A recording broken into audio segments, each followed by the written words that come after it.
All right, so we're back. Number 9, and I'm back with Mr. Stewart, who is an exceptional teacher leader in our school here at Renaissance. Are there multiple roles for teacher leaders? If so, what are some of these roles? Being an effective collaborator, an effective planner, one who assesses well, being able to assess the needs of a particular program or professional learning, professional development.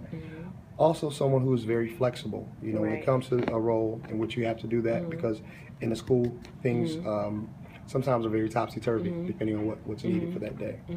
And I just want to add, Mr. Stewart is exceptional when it comes to the multiple roles that he has definitely undermined just now. Because as a teacher leader, last year he was team leader, and I think a teacher leader is someone who extends beyond the classroom, and it's to help build and collaborate. So he was team leader last year. He's the 6th grade reading chair for his content area. So Mr. Stewart is clearly a change agent when it comes to multiple roles. He works with a flexible learning program after school. So he just extends himself, and in those multiple roles that he has, he's able to understand, which he said flexible, he's able to understand everyone's interests, how to identify what their skill set is, and that is what he can spark the sleeping giant in essence of. And what do you feel is the future of teacher leadership in your district? I do believe that teacher leadership is going to be probably the most paramount leadership going forward, just because I think that's where our districts are going pretty much nationwide, because you want your teachers to be able to do so many have so many roles as a teacher leader who may be getting paid for that particular position. So I believe there's not even going to be a role for someone who may be a coach or someone who's in the other parts of instruction. It'll just be teacher leadership. Okay, and again, with teacher leadership being so new, it's only the 2nd decade of its emergence.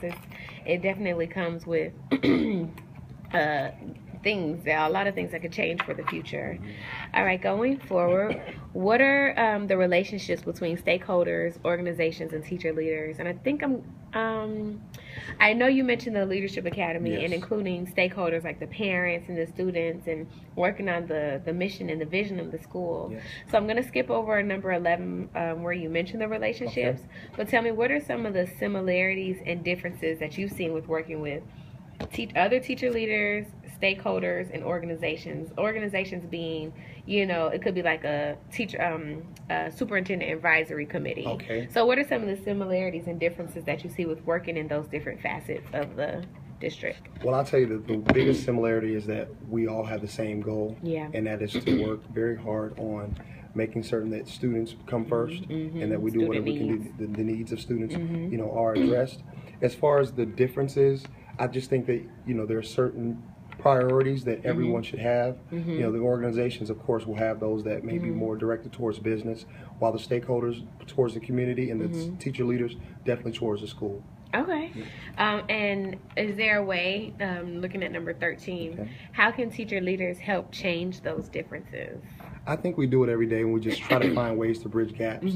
We try to allow for the Leadership Academy, for instance, having parents go on field trips with us to junior achievement, for example. Therefore, we as being the teacher leaders, we're there with them. We have the stakeholders there, along with being able to expose the students to the organization. Right. And I think going back to what you mentioned about parents, I think also including our principals and our administrators, acquiring professional development together as opposed to just the teachers.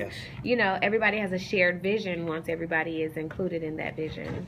Number 14 is the last question, because I didn't have any other questions. You've answered most of them. Oh, thank you. Number 14 says, where do you see the role of teacher leaders in the future? Where do you see the role of teacher leaders in the future? Well, I really hope teacher leaders are going to be those who are straight out of their undergraduate and their bachelor's degrees, coming directly into the classroom, ready to be flexible, to be collaborative, to also making sure that they are working together and establishing relationships with stakeholders as well as other organizations in the community. All right. Thank you, Mr. Stewart, Thank you for so your much, Ms. insight. Howard.